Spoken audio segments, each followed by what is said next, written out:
देख रहे हैं मोदी जी की मेरी हार होने वाली है। दूसरा कि हार होगी, सरकार बदलेगी तो जांच होगी, और जांच में सबसे पहले अगर कोई जेल जाएगा तो प्रधानमंत्री मोदी जाएंगे। लोकतंत्र का ये नया नमूना आ गया। 2014 के बाद से सरकार से पत्रकार एक सवाल नहीं पूछता है और विपक्ष से सारे सवाल। सरकार से सवाल आपको करना है, मोदी जी की हिम्मत हो तो जवाब दें कि क्यों ज़बरदस्ती उनकी ज़मीन छीनी जा रही है।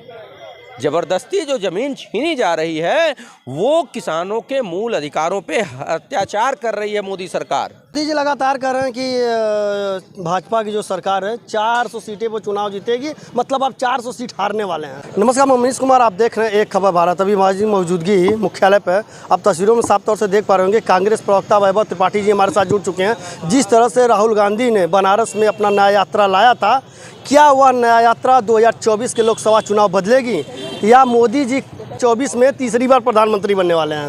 वैभव जी, हमारे चैनल में आपका बहुत बहुत स्वागत है। धन्यवाद।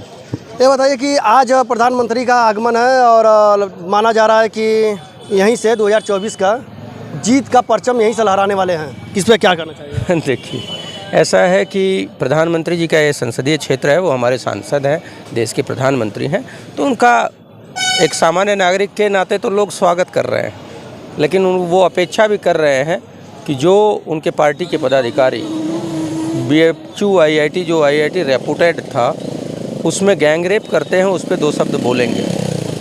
अगर बोलेंगे तो जनता उनके साथ खड़ी होगी, नहीं बोलेंगे जनता समझ चुकी है कि ये मणिपुर में जो बहनों के साथ बलात्कार को कृत्य हुआ उसके समर्थन करने वाले मोदी जी हैं, नहीं तो अब तक वो सरकार बर्खास्त हो गई होती। सवाल बड़ा ये भी है, बच्चे यहाँ 56,000 बच्चे कुपोषित हैं, उसके बारे में अगर 2 शब्द बोलेंगे मोदी जी तो ये मानेगी जनता कि जनता के सुख दुख से मोदी जी को मतलब है। मोदी जी लगातार कह रहे हैं कि भाजपा की जो सरकार है 400 सीटें पर चुनाव जीतेगी, मतलब आप 400 सीट हारने वाले हैं। तो जिस तरह से राहुल गांधी का न्याय यात्रा बनारस पहुंचा था, राहुल गांधी ने अपने एक भी बयान में कहीं भी किसानों का जिक्र नहीं किया और वे लगातार कह रहे हैं कि हम किसानों के साथ हैं, यहाँ के किसान परेशान रह गए। नहीं, या और खुद किसान के नेता कह रहे हैं कि नरेंद्र मोदी से डरे हुए हैं राहुल गांधी। नहीं, एक मात्र नेता पूरे देश में है जो नरेंद्र मोदी की गलत नीतियों का सीना ठोक के विरोध करता है, बाकी कोई नेता नहीं है। सवाल ये है कि किसानों से राहुल गांधी मिले, न्याय यात्रा को रोक के दिल्ली गए और किसान जो आंदोलनरत हैं उनसे मिले, उनसे उनकी राय जानी। उन्होंने कहा कि देखिए, किसानों की परचेजिंग पावर कम हो गई है, तो अगर हमको MSP का कानून दे दिया जाए तो किसान की स्थिति ठीक होगी। राहुल गांधी ने कहा कि हम किसानों के साथ करेंगे न्याय और सरकार बनने के बाद MSP का कानून जरूर बनाएंगे और स्वामीनाथन कमेटी की रिपोर्ट को भी लागू करेंगे। स्मार्ट सिटी बनारस में तमाम ऐसे किसानों की ज़मीन है जो वैदिक सिटी और ट्रांसपोर्ट नगर में जा रही है, और इसके बावजूद भी यहाँ पे राहुल गांधी आए, एक भी शब्द किसानों के पक्ष में नहीं बोले, और जो इनके दुल्ले बना के कह रहे हैं कि हम यहाँ पर हब बनाएंगे किसानों का। अरे सुन लीजिए, किसानों की जमीन जबरिया ले रही है ये सरकार, तो जवाबदेही सरकार की है। बिना उठाएगा ना, विरोध तो विपक्ष को करना है ना। अजीब स्थिति है भाई, लोकतंत्र का ये नया नमूना आ गया। 2014 के बाद से सरकार से पत्रकार एक सवाल नहीं पूछता है और विपक्ष से सारे सवाल। किसानों ने कहा कि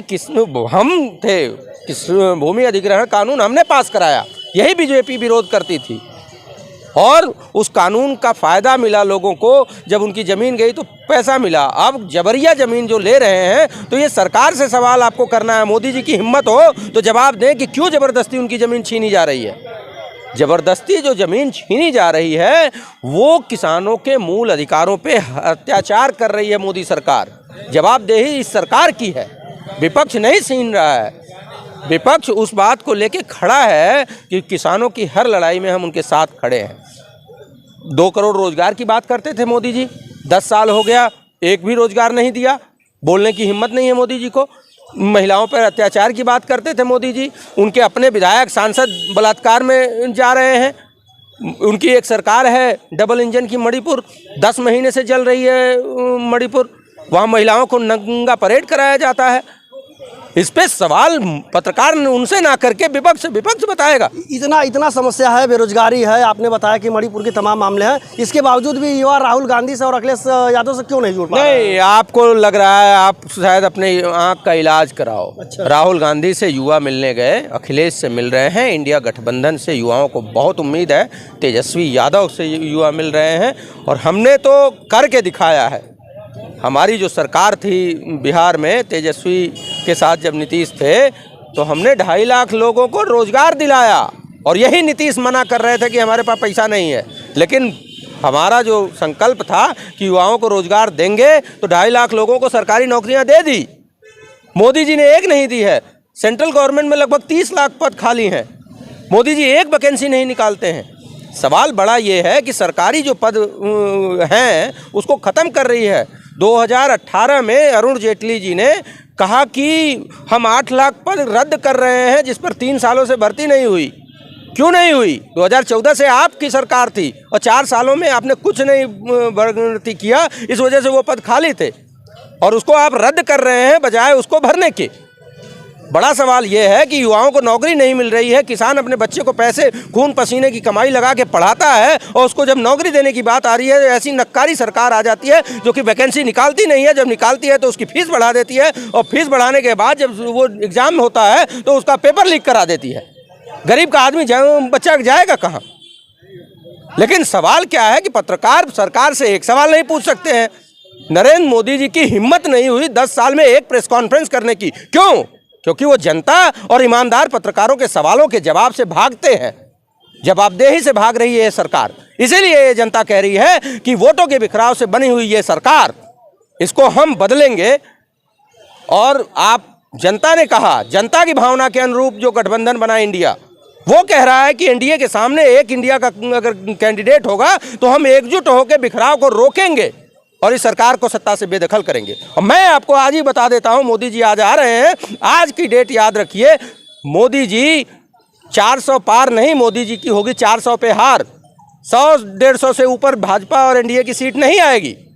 बुरी तरीके से हारेंगे मोदी। प्रधानमंत्री खुद कह रहे हैं कि 400 सीट, मतलब लोकतंत्र में 400 सीट पक्की कर ली जा रही है, और इस बार लड़ाई जो हिंदुत्व की है, जहां पे आप लोग का कोई भी सीट निकलने वाला नहीं है। मोदी जी 400 पार नहीं, मोदी जी 400 पर हार। मोदी की होगी 400 सीटों पर हार।